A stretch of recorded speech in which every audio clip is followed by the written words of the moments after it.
Some of the supplies that you'll need I got from Amazon, and I do have it linked below if you want to get some yourself. First thing you need is a rose mold. Now this is not the real large one, it's more of a smaller one. When you buy them, you get actually 2 of them. So that's kind of cool. You can make up to 12 candy apple roses at a time. The apple I'm using are the smaller Gala apples. Now most people will use a Granny Smith for candy apples. I save the Granny Smiths for apple pie. I would just rather use an apple, a Gala apple, or something that's a little sweeter tasting for my candy apples. It's up to you what you want to use, but you do want to make sure they're the smaller ones because you want to make sure they fit nice in the mold. If they're too big, they won't really fit in well. So you want to just measure to make sure they fit in. There should be a little bit of space around it. I was able to find these really cool bling apple sticks, candy apple sticks on Amazon. You can get them in all different colors because this is Halloween. I've ordered them in black. So you get about 12 sticks in here. They also come with bags to wrap your apples in.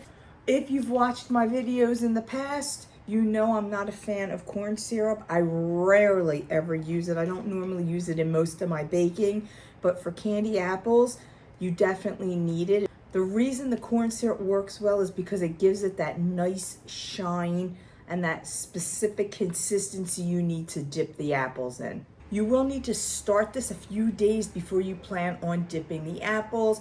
In the next clip, I'm going to show you how to clean and prepare them to get them ready to dip. In a pot of boiling water, add 2 tablespoons of baking soda and 2 tablespoons of white vinegar.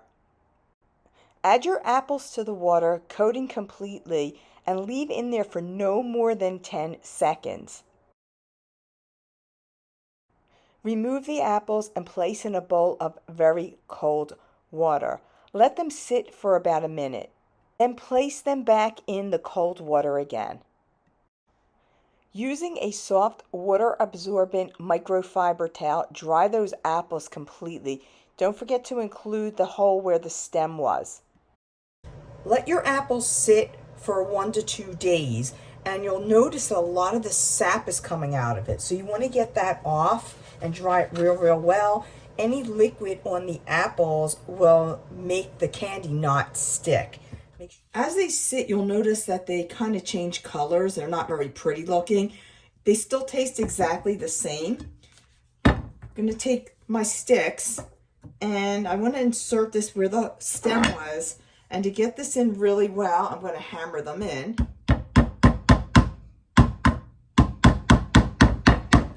And I'm going to go around where the stems are and just make sure any of the liquid that came out is wiped off. Again, you don't want these to have any kind of moisture or else the candy won't stick.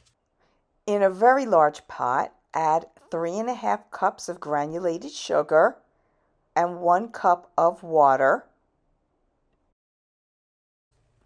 You're also going to add in 1 cup of corn syrup. You're also going to need a candy thermometer. The only time you will mix this is before you turn on the heat. You want to mix this real well. I like to go around the pot with some water and a brush.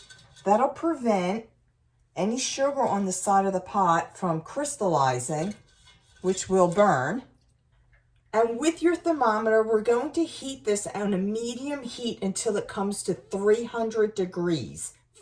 If you're going to add any kind of candy flavoring, this would be the time to do it. I'm adding a cotton candy flavor, and remember, a little goes a long way. It's highly concentrated, so you just want to add a few drops into it. I'm also adding about ½ a tablespoon of some black food coloring. I want to make these black roses for Halloween. Tilt the pot to the side and roll the apple just once around.